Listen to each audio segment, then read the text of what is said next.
श्री कृष्ण गोविंद हरे मुरारी, हे नाथ नारायण वासुदेवा। महामुनि उतंक को इस बात से बड़ा आश्चर्य हो रहा था, साथ में क्रोध भी आ रहा था कि आखिर भगवान श्री कृष्ण ने महाभारत रोकने की कोशिश क्यों नहीं किया। दयोग से भगवान श्री कृष्ण उसी दिन द्वारिका जाते हुए मुनि उतंक के आश्रम में आ पहुँचे। मुनि ने उन्हें देखते ही कटु शब्द कहना प्रारंभ किया। कहा, आप इतने महाज्ञानी और सामर्थ्यवान होकर भी युद्ध न रोक सके, आपको उसके लिए अगर मैं श्राप दे दूं तो क्या ये उचित नहीं होगा। भगवान कृष्ण हंसते हुए बोले, महामुनि, किसी को ज्ञान दिया जाए, समझाया जाए, बुझाया जाए और रास्ता दिखाया जाए तो भी वो विपरीत आचरण करे तो इसमें ज्ञान देने वाले का क्या दोष है। यदि मैं स्वयं ही सब कुछ रोक लेता तो संसार के इतने सारे लोगों की जरूरत क्या थी। मुनि का क्रोध शांत न हुआ। लगता था वे मानेंगे नहीं, शाप दे ही देंगे।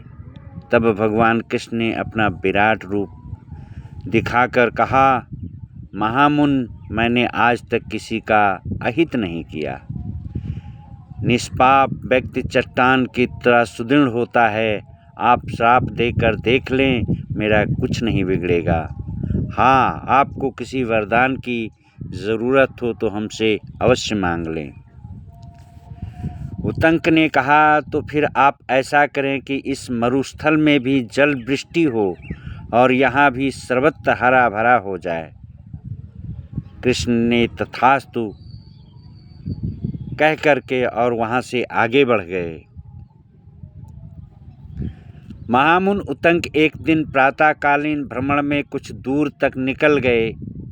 दिन चढ़ते ही धूल भरी आंधी आ गई और मुनि मरुस्थल में भटक गए।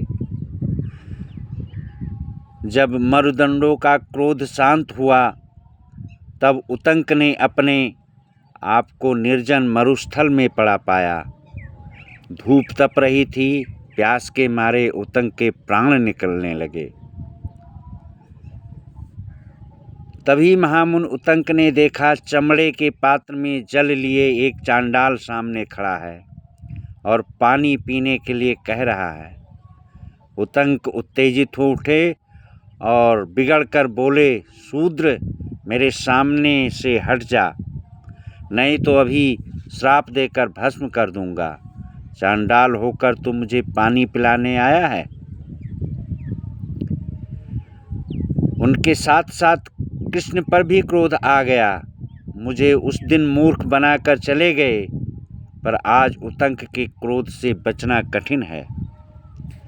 जैसे ही श्राप देने के लिए उन्होंने मुख खोला कि सामने भगवान श्री कृष्ण दिखाई दिए। कृष्ण ने पूछा, नाराज न हो महामुनि, आप तो कहा करते हैं कि आत्मा ही सत्य है, आत्मा ही इंद्र और आत्मा ही साक्षात परमात्मा है। फिर आप ही बताइए कि इस चांडाल की आत्मा में क्या इंद्र नहीं थे। ये इंद्र ही थे जो आपको अमृत पिलाने आए थे, पर आपने उसे ठुकरा दिया।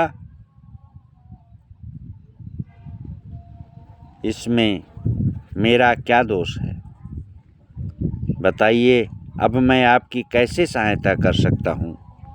यह कहकर भगवान कृष्ण भी वहाँ से अदृश्य हो गए और वो चांडाल भी।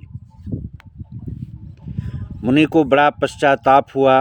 उन्होंने अनुभव किया कि जात कुल और योग्यता के अभिमान में डूबे हुए मेरे जैसे व्यक्ति ने शास्त्र ज्ञान को व्यवहारिक नहीं बनाया, तो फिर यदि कौरव पांडवों ने कृष्ण की बात को नहीं माना तो इसमें उनका क्या दोष है।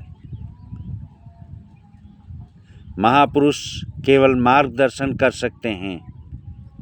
यदि कोई उस प्राप्त ज्ञान को आचरण में ना लाए और यथार्थ लाभ से वंचित रहे तो इसमें उसका क्या दोष है। ये कह कर के मुनि शांत हो गए। उनको अपने भूल पे बहुत बड़ा पश्चाताप हो रहा था। जय श्री